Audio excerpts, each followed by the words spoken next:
I'm the only free man on this planet.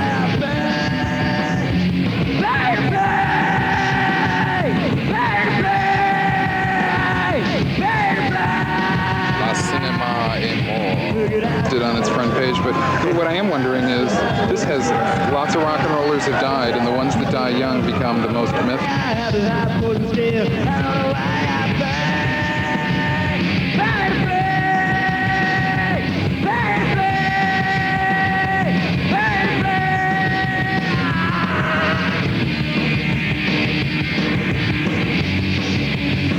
On its front page, but what I am wondering is, this has lots of rock and rollers have died, and the ones that die young become the most mythic.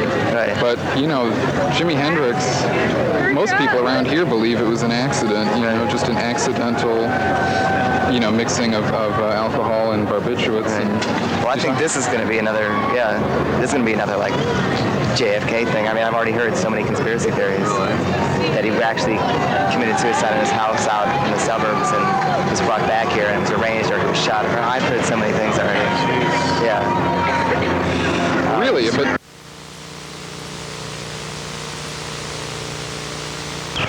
listening and taking seriously a guy who's just a druggie? I'm sure they do. I mean, they're like, what's the big deal? I don't really give a shit what they think. I mean, it's like, I'm sure my parents, like when John F. Kennedy died and shit, they made a big deal over that, and I can't really understand that, but that was their thing. I would have rather had the president killed than have Kurt Cobain shoot himself in the head. I hate the president right now. I have no respect for Bill Clinton at all. I don't have respect for any of the presidents. Lacey, now that...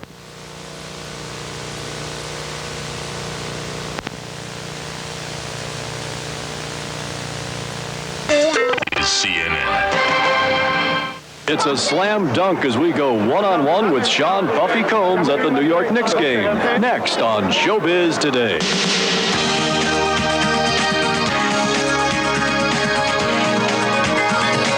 Hi, everyone. I'm Jim Moray in Hollywood. And I'm Bill Touch at the All-Star Cafe here in New York City, where we'll be meeting some sports legends and some other stars that are attending a very special event here. But before we do that, let's go back to Jim Moray for today's Show Buzz. Thank you, Bill. The Sundance Film Festival opened Thursday, minus a new film about Courtney Love. The documentary was yanked at the last moment after Love threatened to sue. She claims the director failed to get legal clearance for music used in his film about Love and her late husband, Kurt Cobain. The director says the festival caved in to Love's demands. Denzel Washington is...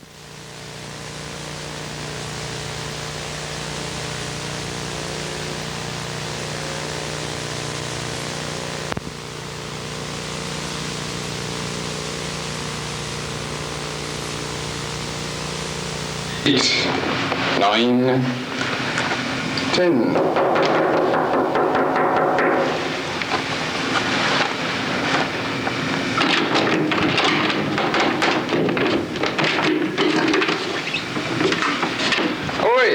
Bloomfield. Nice to meet you, mate. Hi.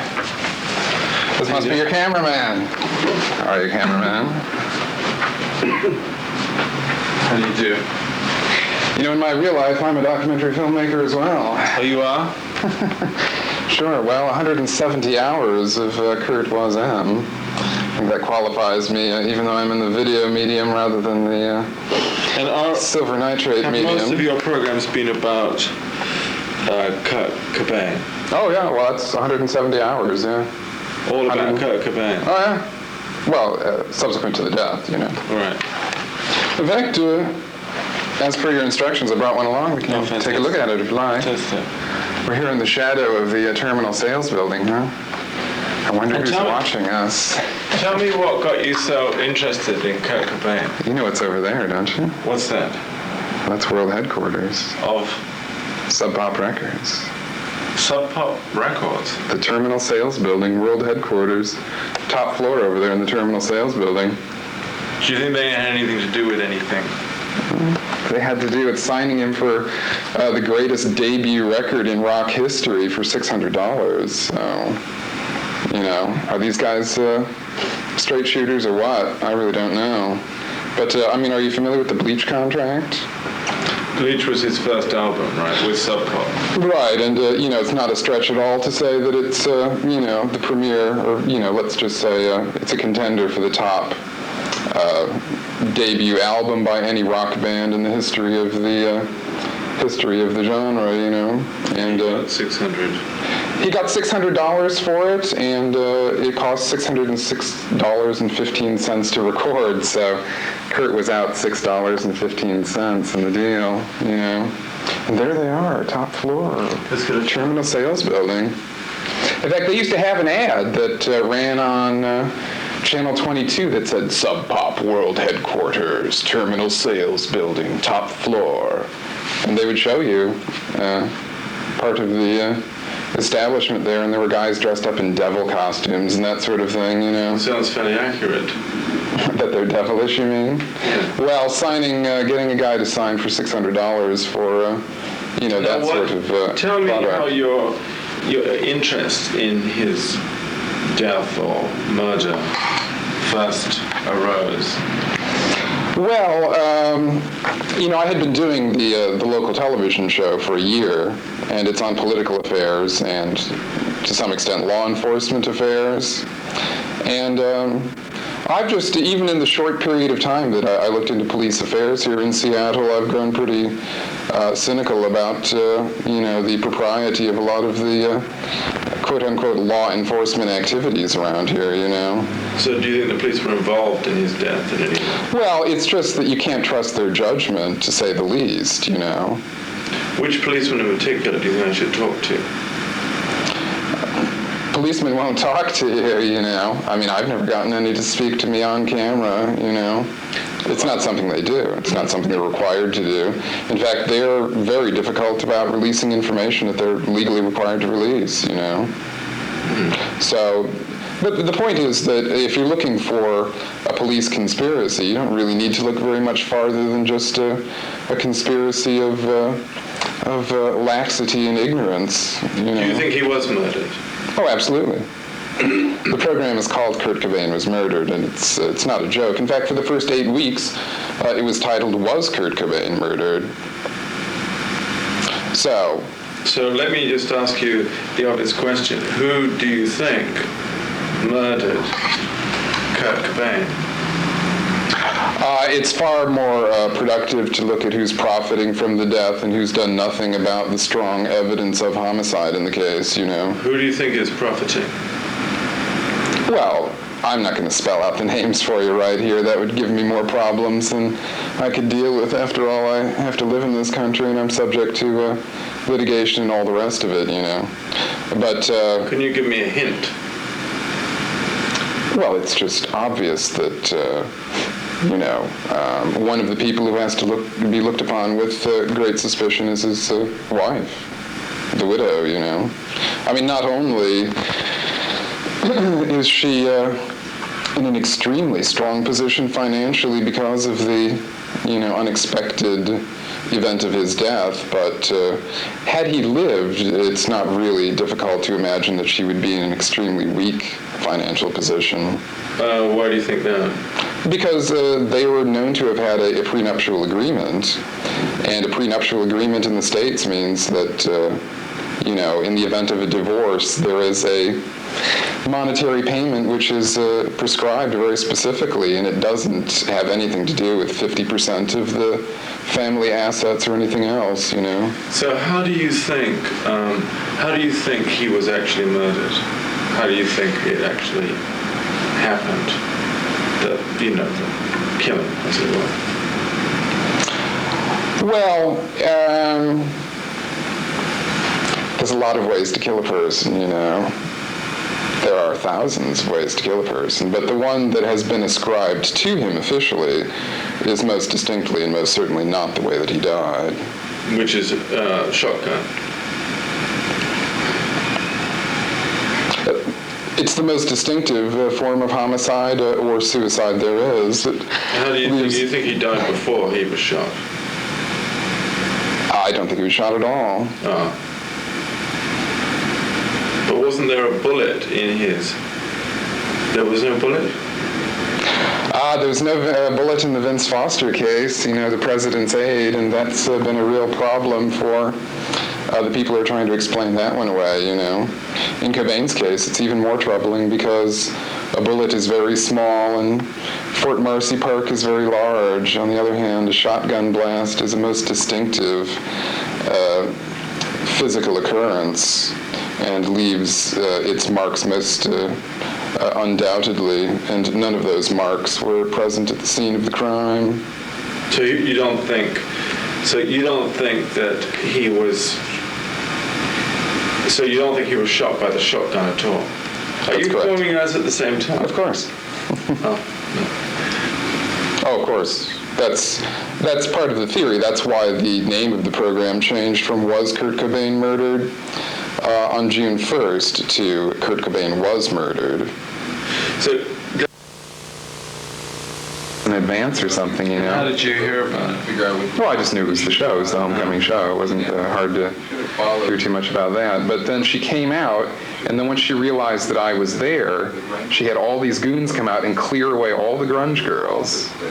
And they were like, everybody back, everybody out of the alley. We want everybody out of here immediately. And I'm scratching my head saying, you mean just because I'm here, they're going to spoil their whole homecoming thing? I mean, you've seen her record jacket, right? She's the homecoming queen. So what happened then? And this is her homecoming show. Well, then she came out behind a phalanx of beefy bodyguards, and she said, look, a Como camera, I'm going to kill someone. One goddamn camera, and I swear to God you're dead, I mean it. In other words, she issued 3 death threats in the space of about 8 seconds. And so what happened then? All directed toward me. Well, then they did an autograph session in the middle of the street, out there, I think it's Virginia Street, for about 15 or 20 minutes, and, there was just heavy bodyguard action going on. And, Can I have a look at that? Of that film? Sure. It's classic. I mean, I think she's probably the first person in the history of recorded sound to make a death threat of that nature in English, especially on videotape. Really quite unwise, because it's illegal to threaten people that way, of course. How come the VCR started working? Well, it started to run properly. I think Richard corrected it. I'm convinced that it wasn't his VHS. Oh, yeah, I'm quite knowledgeable about cheap, crappy equipment, like the sort you've got there. Well, thank you very much.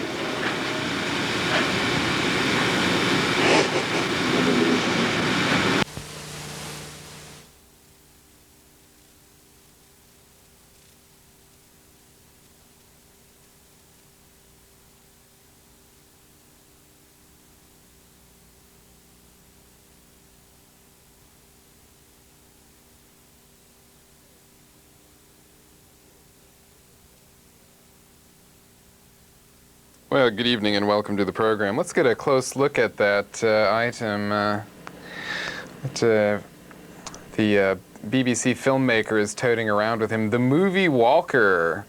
The movie walker. Gee, I wonder if he made his whole movie using two-head rental equipment from the local 7-Eleven store. I wonder if that's how he manufactured the entirety of his soon-to-make millions of dollars feature. Well, let's guess probably not. But you get my point there that, well, I suppose you get the point. The point being that these guys were weird. These guys are very strange. They were supposedly a sort of network camera crew, you know. They were here to do a documentary about, well, my life, I thought. Turns out I only expected them to do the reasonable thing, which would be to make a movie about my life, and instead they did the unreasonable thing and, well, made a movie about something else. And, well, you get the point, though, that the occurrence was odd, and this is, in fact, the only session I had with Mr. Broomfield, and I think that was, well, that was not Mr. Harris, who was in the next room. Apparently they had adjoining rooms like international spies, like I Spy, like Robert Culp and Bill Cosby, right? Adjoining rooms. You wouldn't want the guys sleeping in the same room, but actually, at one point, I think they let it slip that the good equipment was over there in Harris's suite and not in Broomfield's. Broomfield, Mr. Movie Walker. And I hope you're getting the idea that I did as well as I could in the interview session. Actually, it was really as bizarre as it could be. I knocked on the door. I think it was number 717, and I said to, I just sort of pushed my way in and said, "Oi, you must be Nick Bloomers of the BB fucking C, eh?" And then that really sort of set him aback, and he said, right, I like the idea. I like the idea of your just coming in like that, but let's get the camera rolling, and let's just do it again. So they sent me out in the hall to count to 10, and then we did the whole interview there without ever having met or anything. And this is, of course, the footage that will be presumably deprived of the audiences at the Sundance Film Festival being held for the next week or so. In an ideal world, it would have been showing tonight. However, there are various layers of censorship between my getting my share of being star of stage and screen, and unfortunately, the nasty and mean wicked wid was not really the only obstacle to my reaching the international film audience. In fact, the biggest obstacle, by far, is the director himself, Mr. Broomfield. And when I say that, what I mean is that Broomfield's film is lacking any further performances by yours truly because of the fact that I refused to sign a one-sheet release that he gave me upon conclusion of that interview session. And that was because there was this huge blank where it said BBC at the top of the form, but then there was this blank essentially in which it was not designated clearly to whom the copyright would belong. And I don't know whether it was up in the air at that point, whether it would belong to the BBC or whether it would belong to Broomfield's Lafayette Films. But in any case, it looked highly irregular to me, and I just said in as friendly a way as I could that, you know, I'd like to have my copyright attorney look at this. And she was not going to be available on a Friday afternoon, so we could take this up on another date very shortly. And subsequent to that, I let them know on the phone that, really they ought to address their desire to have me in the film in writing in something more specific than a total abject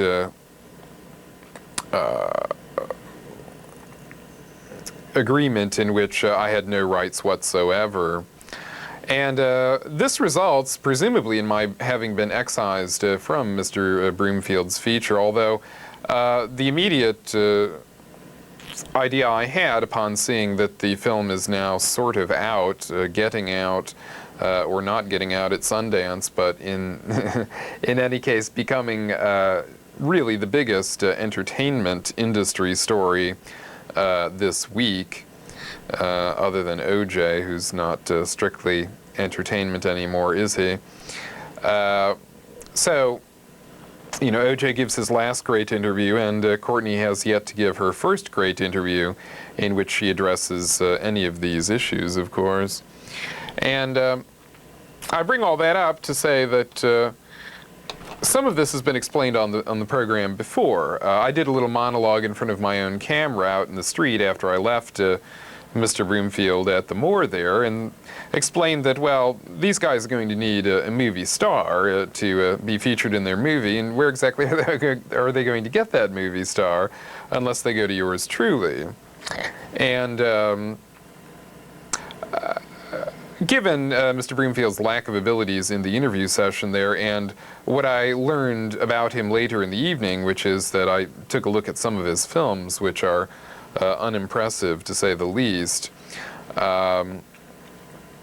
it actually doesn't ultimately surprise me that the only star of a Nick Broomfield movie is Mr. Broomfield himself, which is really presumably the first thing they tell people the first week of film school, is to not get too carried away with necessarily making yourself the star of the film without good cause. It is certainly something that we try to avoid here, although obviously there's, a personality element, and since I'm the only one doing this thing, it's impossible for me to merely sink into the background completely, obviously.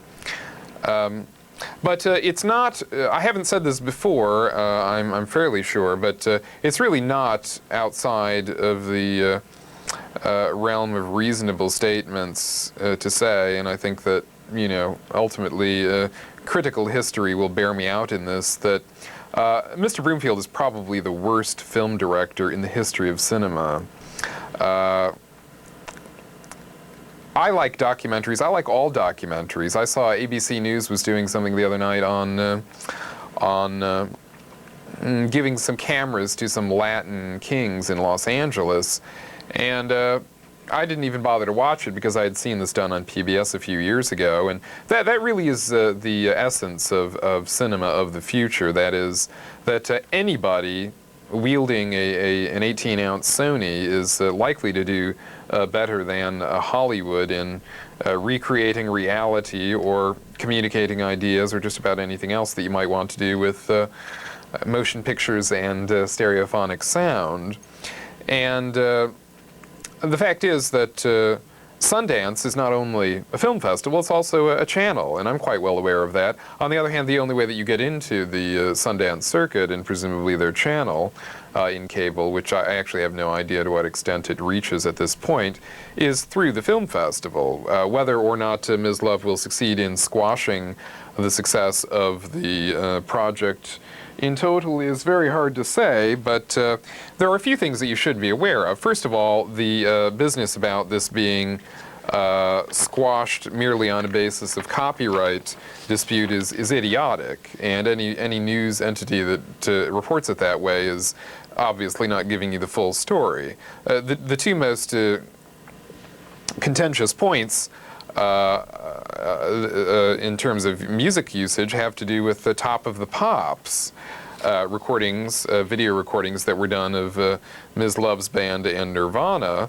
And I have to believe that if the BBC owns in part or in full Mr. Broomfield's film, and if they also own Top of the Pops that there can be no mistaking the fact that the BBC can authorize usage by the BBC of that footage.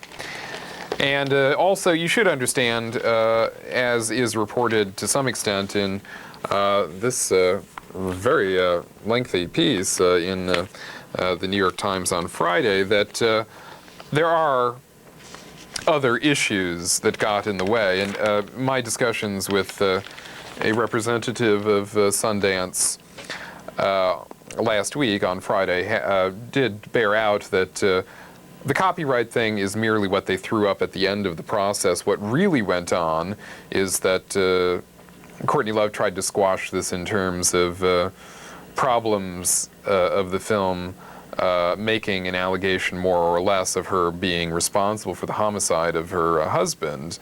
And she was having none of that, and she was trying to pull off something that they occasionally get away with in Britain, but is rarely done here in the States, which is prior restraint of intellectual property.